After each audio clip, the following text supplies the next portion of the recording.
Krishnashtami special అటుకుల నైవేద్యం అండి. కృష్ణుడికి అటుకులు అంటే చాలా ఇష్టము. అటుకులతో రకరకాల నైవేద్యాలు చేస్తారు. మనం ఇవాళ ఈ అటుకులతోన పాలేసి ప్రసాదం చేస్తున్నామండి. అటుకుల ప్రసాదము చాలా సూపర్ టేస్ట్ గా చాలా బాగుంటుంది.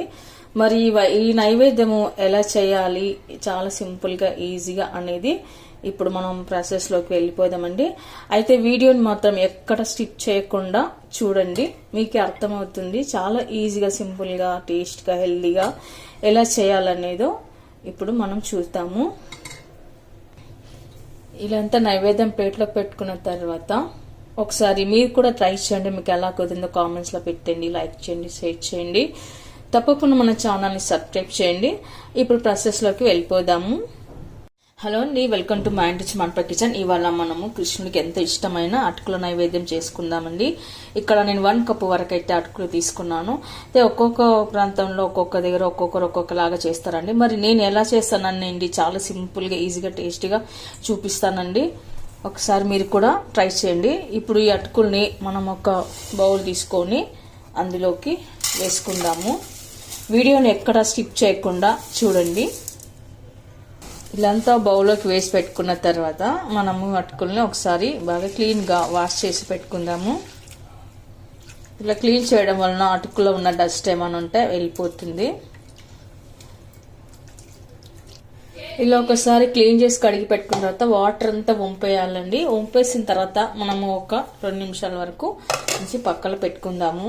మనం అటుకులు స్విచ్ చేసుకోవడానికి ఒక కడాయి పెట్టుకోవాలండి. ఒక కడాయి పెట్టుకొని అందులో 1 టేబుల్ స్పూన్ వరకు నెయ్యి వేసుకుందాము.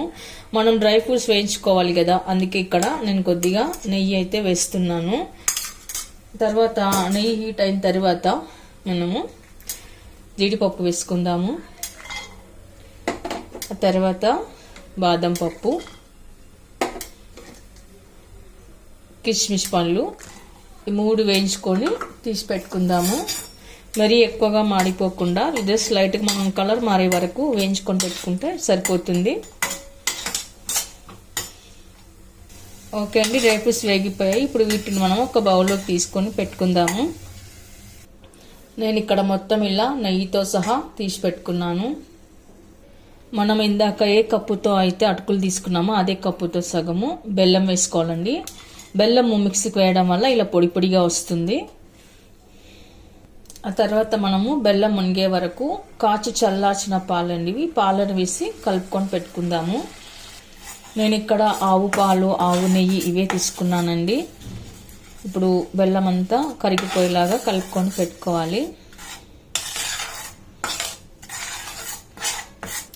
మనం చేసుకున్న ఈ నైవేద్యము ఒక ప్రసాదానికే కాకుండా మనం అప్పుడప్పుడు కూడా ఎప్పుడైనా చేసుకోవచ్చండి. పిల్లలు బాగా వీక్ ఉన్నప్పుడు కానీ, మనకు కూడా ఎప్పుడైనా బాడీలో స్ట్రెంత్ లేనప్పుడు, వీక్గా అనిపించినప్పుడు కూడా మనం ఇలాంటి పోహతోనో అటుకులతో ఇలాంటివి చేసుకున్నట్లయితే, ఇలాంటి స్వీట్ చేసుకున్నట్లయితే చాలా హెల్దీగా కూడా ఉంటుంది, చాలా బాగుంటుంది. ఎప్పుడైనా అప్పుడప్పుడు చేసుకున్నట్లయితే చాలా బాగుంటుంది.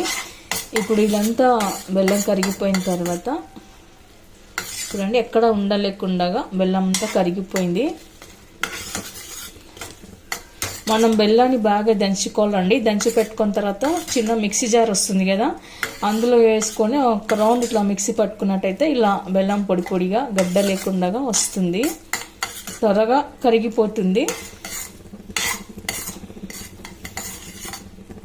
ఇప్పుడు ఇందులోకి మనము ఇలాచీ పౌడర్ కూడా వేసుకుందాము. ఒకసారి వేసాక ఒకసారి కలుపుకొని పెట్టుకోవాలి. ఇలా ఇలాచీ పౌడర్ అంతా కలిపి పెట్టుకున్న తర్వాత మనం ఇందాక అటుకులు చేసి పెట్టుకున్నాం కదా, చూడండి అటుకులంతా ఇలా పొడి పొడిగా అయిపోయింది. ఇలా అటుకులంతా వేసుకొని కలుపుకొని పెట్టుకుందాము.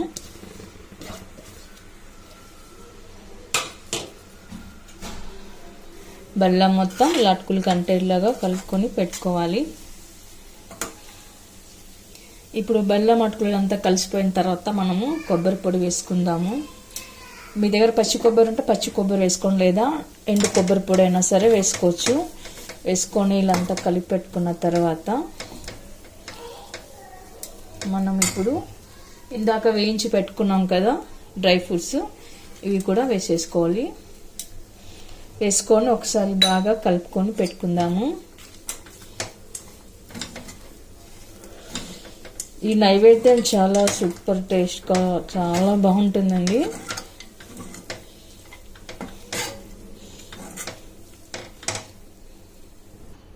మామూలుగా అటుకులు అనేది వేడిగా ఉన్నప్పుడు మెత్తగా ఉంటాయండి, చల్లారిన తర్వాత గట్టిగా అయిపోతాయి. ఇది అలా అవ్వదు, మెత్తగానే ఉంటుంది. చూడండి, చూడడానికి కూడా ఎంత బాగుందో.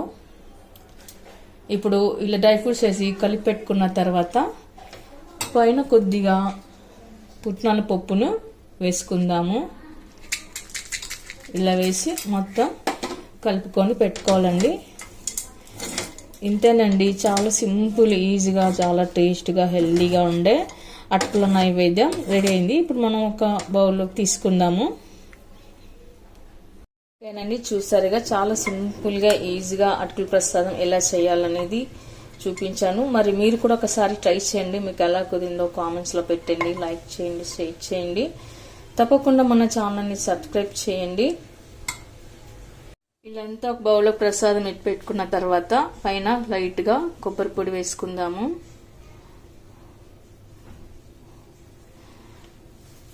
ఓకే అండి, చూసారుగా. మరి అటుకుల నైవేద్యం మీకు ఎలా అనిపించింది అనేది కామెంట్స్లో పెట్టండి. మీరు కూడా ఒకసారి ట్రై చేయండి, లైక్ చేయండి, షేర్ చేయండి. తప్పకుండా మన ఛానల్ సబ్స్క్రైబ్ చేయండి. Thank you for watching.